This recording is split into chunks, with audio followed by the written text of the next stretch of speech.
کمرے کی فضا نیم تاریک تھی۔ اے سی کی خنکی نے نائٹ بلب کی مدھم روشنی کے ساتھ مل کر ایک پرفسوں ماحول پیدا کر رکھا تھا۔ اس ٹھنڈے نیم تاریک کمرے کے اندر سگریٹ کی مخصوص مہک رچی ہوئی تھی۔ بیڈ کے ساتھ رکھی اس بڑی سی بیک والی منقش کرسی پر بیٹھے اس بری آنکھوں والے شخص کے ہاتھوں میں وہ سگریٹ تھا جس کی راکھ وقفے وقفے سے وہ میز پر پڑی ایش ٹرے کے اندر جاڑ رہا تھا۔ پچھلے آدھے گھنٹے کے دوران یہ اس کا تیسرا سگریٹ تھا۔ مسلسل کی جانے والی یہ اسموکنگ بتا رہی تھی کہ وہ ذہنی طور پر کتنا ڈسٹرب ہے۔ گہری سانس لے کر کرسی پر بیٹھے اس شخص نے دایاں ہاتھ دوبارہ سے اپنے لبوں تک لے جا کر ایک گہرا کش لیا تھا۔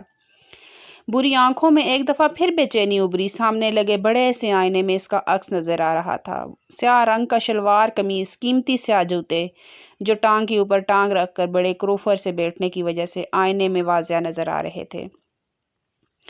ماتھے پر گرتے براؤن بال اور چہرے پر پھیلی گہری سوچ آئینے میں نظر آتا اس کا عکس بتاتا تھا کہ اس کی عمر قریباً 28 سال ہے۔ کمرے کی سجاوٹ اور اس میں موجود ساز و سامان چلا چلا کر اپنی قیمتی ہونے کا ثبوت دے رہا تھا۔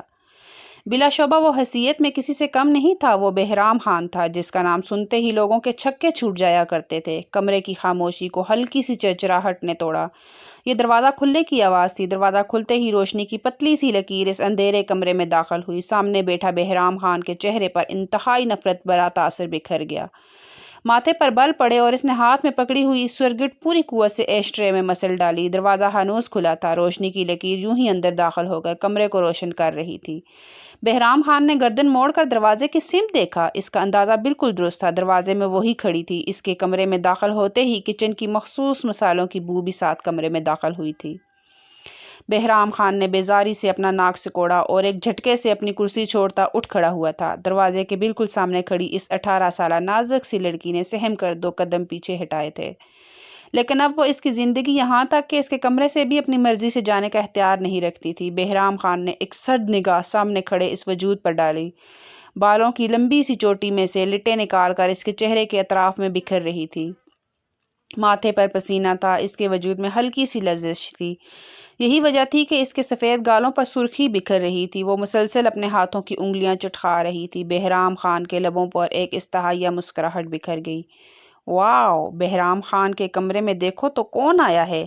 میں جس کی کلاس، جس کی چوائس اور جس کے سٹینڈرڈ کا ایک زمانہ گواہ ہے، میں جو لوگوں کو دینے کے لیے کسی گھٹیا اور سستی چیز کا انتخاب نہیں کرتا، میری زندگی میں ایک ایسی اینٹیک چیز داخل کر دی گئی جس کے پورے وجود پر بس ایک ہی ٹیگ لگا ہوا ہے، بیکار اور یوز لیس۔ بہرام خان کی سرد آواز کمرے کی خاموشی پر ہتھوڑے برسا رہی تھی۔ دروازے کے سامنے کھڑی امل کی آنکھوں میں تیزی سے آنسو جمع ہوئے۔ اس نے سر اٹھا کر سامنے کھڑے اس شخص کی جانب دیکھا۔ ہمیشہ کی طرح آج بھی اس کے چہرے پر بس نفرت ہی نفرت تھی، مگر آج اس نفرت میں خاص بات تھی، اور کیوں نہ ہوتی۔ آج وہ پہلی دفعہ اس کے کمرے میں داخل ہوئی تھی۔ آج ان دونوں کا رشتہ جو بدل گیا تھا۔ امل نے بے بسی سے اپنی آنکھیں میچ لی۔ بہرام خان نے یکلخت آگے بڑھ کر اسے دونوں کندھوں سے تھاما تھا۔ تم جیسی لڑکیوں کو میں اپنے آفس میں ماسی یا سویپر بھی نہیں رکھتا، لیکن تمہیں میری بیوی بنا دیا گیا، میری منکوحہ بہرام خان کی بیوی۔ میرا تو خود پر ہنسنے کا جی چاہتا ہے۔ سرد لہجے میں بولتے بولتے وہ اچانک ہی استہانیہ انداز میں ہنس پڑا تھا۔ امل نے حیرت سے آنکھیں کھول کر اسے دیکھا۔ اس کی بڑی بڑی سبز آنکھوں میں آنسوؤں کے ساتھ ٹکرائے جانے کی اذیت تھی۔ ایسے کیا دیکھ رہی ہو؟ لگتا ہے تمہیں اپنے حسن پر بڑا ناز ہے۔ سہیلیوں نے سکھا کر بھیجا ہوگا نا کہ اپنے حسن سے اپنے شوہر کو گائل کر لینا۔ اب مجھے قابو کرنا چاہتی ہو، ہے نا؟ وہ 2 قدم اس کے قریب ہوا تھا۔ اس کے وجود سے اٹھتی پرفیوم کی مہک امل کو محسوس ہوئی تو اس نے بے اختیار اپنی سانس کو روکا تھا۔ خود کو چھڑاتے اس نے پلٹنے کی کوشش کی۔ وہ اس شخص کے طنز نہیں سہ سکتی تھی۔ اب چاہے جو بھی ہو، مجھے یہاں نہیں رہنا۔ بھلے چاچا اور چاچی مجھے جان سے کیوں نہ مار دیں۔ دل میں عزم کرتے وہ دروازے کی سمت پلٹی تھی، مگر بہرام خان کے مضبوط گرفت نے اسے ایک دفعہ پھر موڑ کر اپنے سامنے کیا تھا۔ اب کی بار اس نے اپنا اور امل کا درمیانی فاصلہ بالکل ختم ہی کر ڈالا تھا۔ امل کو اپنی سانس رکتی ہوئی محسوس ہوئی۔ اتنی جلدی گھبرا گئی؟ کیا سوچا تھا تم نے؟ 2-4 ادائیں دکھا کر بہرام خان کو اپنی مٹھی میں کر لو گی؟ شہر آنا چاہتی تھی تو ویسے ہی مجھے بتا دیتی، لیکن اتنا اونچا کھیل کھیلنے کی کیا ضرورت تھی؟ تم نے میرے ہی والدین کو میرے خلاف کر دیا، اور اب دیکھو میں تمہارے ساتھ کیا کرتا ہوں۔ جو رتبہ تمہیں چاہیے تھا، اس کے پیچھے کتنی اذیت چھپی ہے، یہ تمہیں آج پتہ چلے گا۔ بہرام خان کے لہجے میں سنگینی اتر آئی تھی۔ امل سر سے لے کر پیر تک بری طرح کانپ اٹھی۔ یہ سب میں نے نہیں کیا، وہ بھیگی ہوئی آواز میں بولی تھی۔ جبکہ بہرام خان کی آنکھوں میں ایک نفرت بھرا تاثر ابھرا۔ بند کرو جھوٹ بولنا، میں جانتا ہوں یہ سب کچھ تم نے نہیں کیا ہے، اور اب اس کی سزا بھی تمہیں بھگتنی ہوگی۔ اس کی آواز میں نفرت اتر آئی تھی۔ عمل کا دل گویا دھڑکنا ہی بھول گیا۔ اسے اپنی گردن پر بہرام خان کے ہاتھ کا دباؤ محسوس ہوا۔ وہ اپنے اور اس کا درمیانی فاصلہ مٹاتا چلا گیا تھا۔ اچانک ہی وہ دونوں ہاتھوں میں چہرہ چھپا کر پھوٹ پھوٹ کر رونے لگی تھی۔ اس کی چوٹی کو مٹھی میں جگڑتے بہرام خان کے ہاتھ ایک پل کے لیے ساکت ہوئے۔ خدا کے لیے میرا یقین کریں، یہ سب کچھ میں نے نہیں کیا۔ اس کی بھیگی ہوئی آواز پر بہرام خان نے گہری سانس لے کر خود پر جیسے قابو پایا تھا۔ ایک جھٹکے سے اس کے بال چھوڑتے اس نے دھکیلنے کے انداز میں عمل کو پیچھے کیا تھا۔ اس کی آنکھوں میں آنسو تھے، چہرہ سرخ پڑ رہا تھا اور سانسیں اکھڑی ہوئی تھی۔ بہرام خان نے مٹھیاں بھیج کر اپنے اندر اٹھتے جوار باٹے پر قابو پایا تھا۔ عمر میں اس سے آدھی لڑکی نے اسے جس طرح اس کے والدین کے سامنے رسوا کیا تھا، وہ بات وہ کبھی نہیں بھول سکتا تھا۔ جیب میں بجتے مسلسل موبائل فون کی آواز پر جنجلا کر بہرام نے موبائل باہر نکالا تھا۔ موبائل پر جگمگاتے کامران کے نمبر کو دیکھ کر بہرام خان نے ایک گہری سانس لے کر خود کو کمپوز کیا تھا۔ اپنے اس دیرینہ دوست سے نہ تو وہ کچھ چھپاتا تھا اور نہ ہی اسے کچھ بتانے کی ضرورت پڑتی تھی۔ کامران یوں ہی اس کی آواز سے سب کچھ پہچان جایا کرتا تھا، لیکن بہرام نہیں چاہتا تھا کہ اس وقت کامران جانے کہ وہ کس کیفیت سے گزر رہا ہے۔ آخرکار آج رات اس کے ولیمے کی دعوت تھی۔ فون کان سے لگاتے ہی بہرام خان نے سنجیدہ آواز میں ہیلو کہا تھا۔ دوسری جانب موجود کامران نے چہکتے ہوئے اس سے ناراضگی کا اظہار کیا تھا۔ میں کوئی بہانہ نہیں سنوں گا۔ پہلے تو نے چپ چاپ خود شادی کر لی، اپنی شادی میں تو بلایا تک نہیں، اور اب آج میرا ولیمہ ہے تو صبح سے بہانے کر رہا ہے کہ میں نہیں آؤں گا۔ کوئی بہانہ نہیں چلے گا۔ بابی کو لے کر شام 8 بجے ہال میں پہنچ جانا، ورنہ مجھ سے برا کوئی نہیں ہوگا۔ پیار بھرے انداز میں دونس جماتے کامران نے فون کاٹ دیا تھا۔ بہرام نے ایک سلگتی ہوئی نگاہ دروازے کے پاس کھڑی عمل پر ڈالی، جو اپنے آنسو پونچھتے ہوئے ہلکان ہو رہی تھی۔ بابی! کامران کا لفظ اس کے ذہن میں ابھرا تو ایک دفعہ پھر بہرام کے اندر ایک نفرت بھرا ابال اٹھا تھا۔ اس نے سر سے لے کر پیر تک عمل کا جائزہ لیا۔ سادہ سا سوٹ جس پر جا بجا تیل کے چھینٹے پڑے ہوئے تھے، مسالوں کی بو اس کے پورے وجود میں رچ بس چکی تھی۔ وہ حسین تھی، سبز آنکھیں، گھنے بال، سرخ تراشیدہ لب اور اٹھی ہوئی ستواں ناک، لیکن اس وقت وہ جس حلیے میں کھڑی تھی وہ کہیں سے بھی بہرام خان کی بیوی نہیں لگ رہی تھی۔ اپنے اندر اٹھتی ناگواری کو بمشکل دباتے بہرام خان نے خود پر قابو پایا تھا۔ اپنا حلیہ دیکھا ہے تم نے؟ یوں لگ رہا ہے ابھی ابھی خانہ بدوشوں کی محفل سے اٹھ کر آئی ہو۔ کم از کم 2-4 ڈنگ کے جوڑے ہی خرید لیتی۔ باقی ساری پلاننگ کا تو وقت تھا تمہارے پاس، وہ جنجلائی ہوئی آواز میں بولا تھا۔ عمل نے حیرت سے سر اٹھا کر سامنے کھڑے اس شخص کی جانب دیکھا، جو چند لمحے پہلے تک تو اس کے وجود سے ہی انکاری تھا، ابھی یک لخت اسے اس کے حلیے سے فکر مندی ہونے لگی تھی۔ عمل نے بے بسی سے سر جھکا لیا۔ بہرام خان نے پلٹ کر الماری کا دروازہ کھولا۔ اندر موجود قطار سے لگی ہوئی اپنی شرٹوں میں سے ایک شرٹ اور ایک ٹراؤزر نکال کر اس نے بیڈ پر پٹخا۔ واش روم میں جاؤ اور نہا کر چینج کرو۔ یہ مسالوں کا ڈبہ بن کر تم میرے ساتھ کہیں نہیں جا سکتی۔ اس نے ایک اور حکم صادر کیا۔ عمل کا وجود ٹھنڈا کرنے لگا، مگر وہ جانتی تھی اس پہاڑ جیسے شخص کے حکم سے انکار کرنے کا مطلب کیا تھا۔ سو خاموشی سے وہ ڈریس اٹھا کر واش روم میں جا گھسی۔ دائیں بائیں ٹہلتے ہوئے بہرام خان نے بمشکل خود پر قابو پایا تھا۔ 10 منٹ بعد وہ واش روم سے نکلی تو جنجلاتے ہوئے بہرام خان نے مڑ کر اسے دیکھا، لیکن اگلے ہی پل ساکت رہ گیا۔ وہ نہا کر آئی تھی، گیلے بالوں میں سے پانی کی بوندیں ٹپک رہی تھی۔ اپنے بالوں سے وہ خود بھی پریشان ہو رہی تھی، وہ تھے ہی اتنے گھنے اور لمبے۔ متناسب وجود پر سفید رنگ کی شرٹ نمایاں ہو رہی تھی، وہ بلا کی خوبصورت لگ رہی تھی، لیکن شاید وہ ایسے لباس کی عادی نہیں تھی، اس لیے بار بار شرٹ کی آدھی آستینوں کو کھینچ کھینچ کر خود کو ڈھانپنے کی کوشش کر رہی تھی۔ بہرام خان کی آنکھوں میں پسندیدگی کا تاثر ابھرا، مگر اگلے ہی پل اس نے نظر چرا لی تھی۔ یہ ہیئر ڈرائر ہے، اس سے اپنے بال خشک کرو اور نیچے گاڑی میں آ جاؤ۔ 5 منٹ سے زیادہ کا وقت مت لگانا، کیونکہ میں تمہارا انتظار کر رہا ہوں اور مجھے انتظار کی عادت نہیں، سنجیدگی سے کہتے ہیئر ڈرائر ڈریسنگ ٹیبل پر رکھ کر وہ پلٹ کر دروازے سے باہر نکلتا چلا گیا تھا۔ عمل نے بے بسی سے آئینے میں نظر آتے اپنے عکس کو دیکھا، نہ جانے اور کتنے امتحانات اسے دینے تھے۔ گھبرائے ہوئے انداز میں ہیئر ڈرائی سے اپنے بال خشک کرتی وہ اپنی آنکھوں میں آنے والے آنسوؤں کو ضبط کر رہی تھی۔ گاڑی میں بیٹھیے بہرام خان کی نظریں دروازے پر جمی تھی۔